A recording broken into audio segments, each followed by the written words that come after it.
আপনি গিয়ে ফাইন করে দিচ্ছেন, আর সেই ফাইনের টাকা যাচ্ছে জামাতের বাইতুল মালে।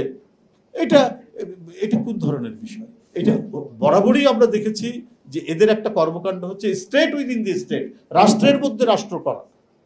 আমরা সেই পরিবেশ আমরা দেখেছি কি না, এটা হচ্ছে পার্টির তরফ থেকে প্রশাসনকে কিছু লোহার খাট এক সোনার দেশও দেওয়া হচ্ছে। এটা তো একটা অদ্ভুত ব্যাপার। এটা তো এই জিনিসটাই হচ্ছে যে স্টেটের যে একটা আইনগত ভিত্তি আছে, রাষ্ট্র যেভাবে গড়ে ওঠে, এটা তো রাষ্ট্রের বিরুদ্ধে একটা কাজ। যে আপনারা এটাকে এতিমখানা রাখি, যে আপনি সেখানে লোহার খাট দেবেন, আপনি সেখানে কি বলে যে খাওয়ার জন্য ডাইনিং টেবিল দেবেন। তো এই জিনিসগুলো কিন্তু খুব বাজে আলামত বলে আমাদের কাছে মনে হচ্ছে। ইউনিভার্সিটি যিনি ভিপি হয়েছেন তাকে কি ম্যাজিস্ট্রেসি পাওয়ার দেওয়া হয়েছে?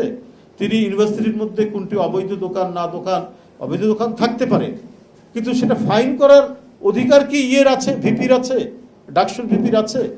তিনি সেটা ফাইন করে ৩,০০০ টাকা ফাইন করে সেটা আবার নিচ্ছেন পার্টির কি বলে ওদের ওটাকে বাইতুল মালে জমা দিচ্ছে। এটা কোনো আইনগত ভিত্তি আছে? আপনার ইউনিভার্সিটির ক্যাম্পাস হবে জ্ঞান চর্চার একটা বিশাল একটা ক্ষেত্র। জ্ঞান চর্চার আধার হবে ইউনিভার্সিটি, এবং সেই জ্ঞান চর্চার দায়িত্ব পালন করবে ডাকসু। সেই জ্ঞান চর্চায় শিক্ষক ছাত্রদের অংশগ্রহণ থাকবে। এইটা কতটুকু নিশ্চিত করা হচ্ছে সেটা না করে আপনি যে কি বলে দোকান বৈধ না অবৈধ তার কাছ থেকে ফাইন করছেন। তো এটা তো আমরা সোশ্যাল মিডিয়া বা কোনো জায়গায় দেখলাম, একটু দেখেছি, কিন্তু এটা নিয়ে তো কোনো দেখলাম না, আলোচনা দেখলাম না। আপনি কি করে এটা কি ডাকসুর ভিপি? আমি তো রাকসুর ভিপি ছিলাম এটা ইউনিভার্সিটির। আমরা তখনও আমরা কোনো মানে বিশ্ববিদ্যালয়ের ভিতরে কে দোকানদারি করছে, কে মার্কেট করছে, এটা তো ইউনিভার্সিটির অথরিটি আছে, প্রশাসন আছে, তারা করতে পারে। সেখানে ছাত্রনেতা গিয়ে বলতে পারে যে এখানে ক্যাম্পাসের যে একটা শান্তিপূর্ণ সমাহিত পরিবেশ আছে এটা বিঘ্নিত হচ্ছে, স্যার এটা আপনি দেখেন। আপনি গিয়ে ফাইন করে দিচ্ছেন, আর সেই ফাইনের টাকা যাচ্ছে জামাতের বাইতুল মালে।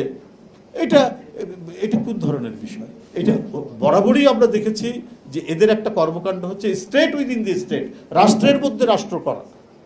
আমরা সেই পরিবেশ আমরা দেখেছি। আবার বলে ইউনিভার্সিটির হলগুলোতে কি বলে যে খাট দিয়েছে, লোহার খাট।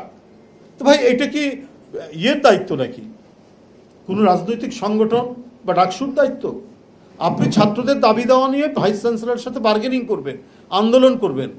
এখানে কি বলে যে বাসস্থানের সমস্যা আছে, ছাত্রদের থাকার কোনো পর্যাপ্ত মানে নাই, খাট নাই, চৌকি নাই, এটার ব্যবস্থা করতে পারে কি না। এটা হচ্ছে পার্টির তরফ থেকে প্রশাসনকে কিছু লোহার খাট এক সোনার দেশও দেওয়া হচ্ছে। এটা তো একটা অদ্ভুত ব্যাপার। এটা তো এই জিনিসটাই হচ্ছে যে স্টেটের যে একটা আইনগত ভিত্তি আছে, রাষ্ট্র যেভাবে গড়ে ওঠে, এটা তো রাষ্ট্রের বিরুদ্ধে একটা কাজ।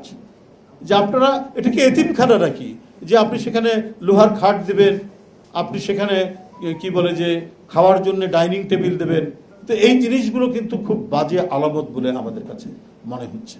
এবং এই যে পরিবর্তিত পরিস্থিতিতে আজকে পার্শ্ববর্তী দেশ থেকে যে ধরনের হুঙ্কার ক্রমাগতভাবে আসছে, বর্তমান যে রাজনৈতিক পরিস্থিতি যেভাবে যাচ্ছে, যেভাবে এগোচ্ছে, এবং যে সমস্ত শক্তির উত্থান ঘটছে, এটাও এক ধরনের আমাদের সার্বভৌমত্ব এবং স্বাধীনতার মানে অটুট রাখার জন্য একটা বড় ধরনের আমি মনে করি যে একটা ষড়যন্ত্র চক্রান্ত পাকিয়ে তোলার সুযোগ সৃষ্টি হবে, সুযোগ